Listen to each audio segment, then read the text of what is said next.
എല്ലാവർക്കും നമസ്കാരം. നമുക്കിന്ന് തൽബീന ഉണ്ടാക്കാം. തൽബീന എന്ന് പറയുന്നത് ഒരു ഔഷധമായിട്ടാണ്, ഔഷധ റെസിപ്പി ആയിട്ടാണ് ഇതിനെ പറയുന്നത്. പ്രവാചകൻ പറഞ്ഞിട്ടുള്ള സജസ്റ്റ് ചെയ്തിട്ടുള്ള ഒരു ഫുഡായിട്ടാണ് തൽബീനനെ പറയുന്നത് കേട്ടോ. അപ്പോൾ നമ്മൾ ഈ അറബി നാടുകളിലെല്ലാം പണ്ട് മുതൽക്കേ തന്നെ വെച്ച് പോരുന്ന ഒരു റെസിപ്പിയാണത്.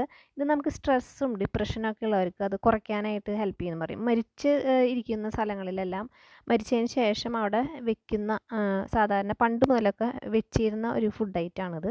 പിന്നെ അതുപോലെ റംസാൻ്റെ സമയത്തെല്ലാം ഈ ഒരു റെസിപ്പിക്ക് പ്രാധാന്യമാണ് കേട്ടോ. അപ്പോൾ അത് നമുക്ക് മനസ്സിലത്തെ ഡിപ്രഷനും ആങ്സൈറ്റിയും ഒക്കെ കുറച്ച് ശാന്തി മനസ്സിന് തരുന്നതിന് പുറമേ തന്നെ നമുക്ക് ഇതിന് പല ഗുണങ്ങളുണ്ട് കേട്ടോ. മറ്റ് ഔഷധ ഗുണങ്ങളുണ്ട് ബാർലിക്ക്. നമ്മൾ ജീരക വെള്ളമൊക്കെ ഉണ്ടാക്കി കുടിക്കണ പോലെ തന്നെ ബാർലി വെള്ളം ഉണ്ടാക്കി കുടിക്കും കേട്ടോ. അത് സ്ഥിരമായിട്ട് കുടിച്ചു കഴിഞ്ഞാൽ ഇമ്മ്യൂണിറ്റി കൂട്ടാൻ നല്ലതാണ്. പിന്നെ അതുപോലെ കൊളസ്ട്രോൾ ലെവലും ഷുഗർ ലെവലൊക്കെ കുറയ്ക്കാനായിട്ട് ബാർലി നല്ലതാണ്. പിന്നെ ഫൈബർ റിച്ച് ആണ്, ആൻറ്റി ഓക്സിഡൻ്റ് ആണ്, റിച്ച് ആണ്. പിന്നെ അതുപോലെ ക്യാൻസറിനെ പ്രതിരോധിക്കാനുള്ള ഒരു ഘടകം കൂടെ ഇതിലുണ്ട് എന്ന് പറയുന്നുണ്ട്.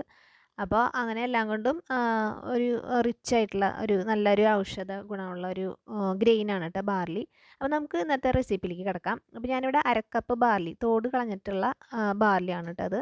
അത് എടുത്തിട്ട് നന്നായിട്ടൊന്ന് വാഷ് ചെയ്തിട്ട് 2-3 വട്ടം നന്നായിട്ട് കഴുകിയതിന് ശേഷം അതിലേക്ക് നല്ല വെള്ളം ഒഴിച്ചിട്ടൊന്ന് കുതിർക്കാനായിട്ട് മാറ്റി വയ്ക്കണം. അപ്പോൾ ഒരു 4-5 മണിക്കൂർ നമുക്ക് കുതിർക്കാനായിട്ട് മാറ്റി വയ്ക്കാം. പിന്നെ ഒരു 15 പീസ് ബദാം എടുത്തിട്ടുണ്ട്. അതും ഇതുപോലെ നന്നായി കഴുകിയതിന് ശേഷം വെള്ളം ഒഴിച്ചിട്ട് ഒന്ന് കുതിർക്കാനായിട്ട് മാറ്റി വയ്ക്കാം. അപ്പോൾ അത് ഇവിടെ കുതിർന്ന് വന്നിട്ടുണ്ട്. ഞാൻ ഇവിടെ 5 മണിക്കൂറാണ് നന്നായിട്ട് കുതിർത്തിയെടുത്തിട്ടുണ്ട്. നന്നായി കുതിർന്ന് വന്നിട്ടുണ്ട്.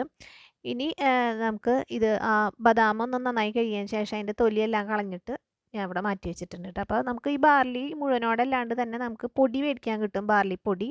അത് ഉപയോഗിച്ചിട്ടും ഇതേപോലെ തന്നെ നമുക്ക് ഉണ്ടാക്കാൻ പറ്റും. അപ്പം ഞാനിവിടെ ബാർലി ഒന്ന് പൊടിച്ചെടുക്കുന്നുണ്ട് കേട്ടോ. നമുക്ക് മിക്സി ജാറിൽ ഇട്ടിട്ട് ഒന്ന് ക്രഷ് ചെയ്തിട്ട് എടുക്കാം. കാരണം അല്ലെങ്കിൽ ഇത് വേവാനായിട്ട് കുറച്ച് പാടായിരിക്കും.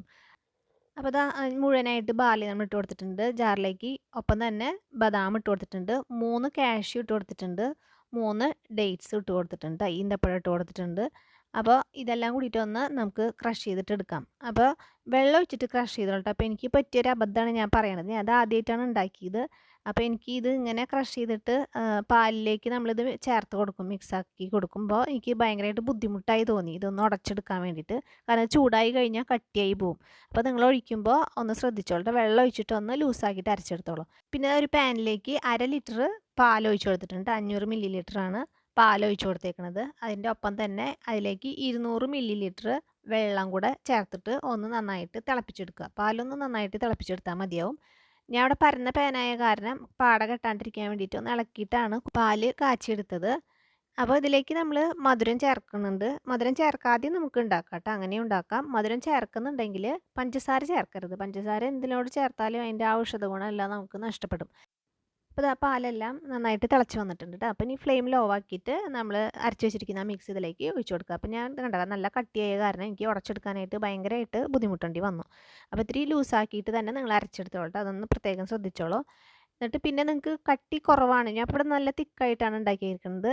കുറച്ച് ലൂസായിട്ട് നിങ്ങൾക്ക് ഉണ്ടാക്കണമെന്നുണ്ടെങ്കിൽ അതിനനുസരിച്ചിട്ട് പാലിൽ നമ്മൾ വെള്ളം ചേർത്തുള്ളൂ. ആ വെള്ളം ഒന്ന് കൂട്ടിയിട്ട് നിങ്ങൾ കാച്ചെടുത്താൽ മതിയാവും. അപ്പോൾ അതേ ഇതിലേക്ക് ഞാൻ ഒന്ന് തിക്കായി വരുമ്പോൾ അതിലേക്ക് ഇതാ കരിപ്പെട്ടി ചക്കരയാണ് ഞാൻ ചേർത്തത്. അപ്പോൾ അത് നല്ലൊരു ഫ്ലേവർ ആയിരിക്കും. സാധാരണ ശർക്കര പാനീയനായിട്ടും കരിപ്പെട്ടി ചക്കര ഉരുക്കിയത് ചേർക്കുകയാണെങ്കിൽ നല്ലൊരു ഫ്ലേവർ ഇതിന് കിട്ടും. അപ്പോൾ അത് ഞാൻ 1/4 കപ്പ് മുഴുവനായിട്ട് ഒഴിച്ചു കൊടുത്തിട്ട് അപ്പോൾ ഒരു നല്ലൊരു പാകത്തിനുള്ളൊരു മധുരമായിട്ട് കിട്ടിയിട്ടുണ്ട്.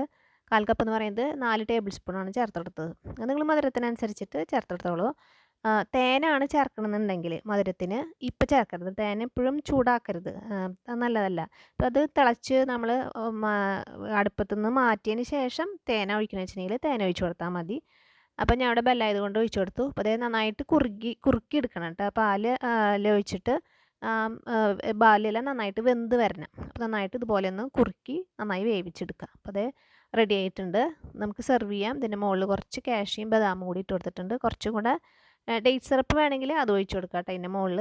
ഞാൻ ബെല്ലം തന്നെ ഉരുക്കിയത് കരിപ്പെട്ടി ശർക്കരയുടെ തന്നെ പാനി ഒഴിച്ച് കൊടുത്തിട്ടുണ്ട്. ഇനി ഇത് കഴിക്കാം, നല്ല ടേസ്റ്റാണ്. അപ്പോൾ എല്ലാവരും ഒന്ന് ട്രൈ ചെയ്ത് നോക്കട്ടെ. വെക്കാത്തവരുണ്ടെങ്കിൽ ഒന്ന് ട്രൈ ചെയ്യുക. അഭിപ്രായങ്ങളെല്ലാം ഷെയർ ചെയ്യാനും മറക്കരുത്. നമുക്കിനി അടുത്ത നല്ലൊരു വീഡിയോ ആയിട്ട് കാണാം.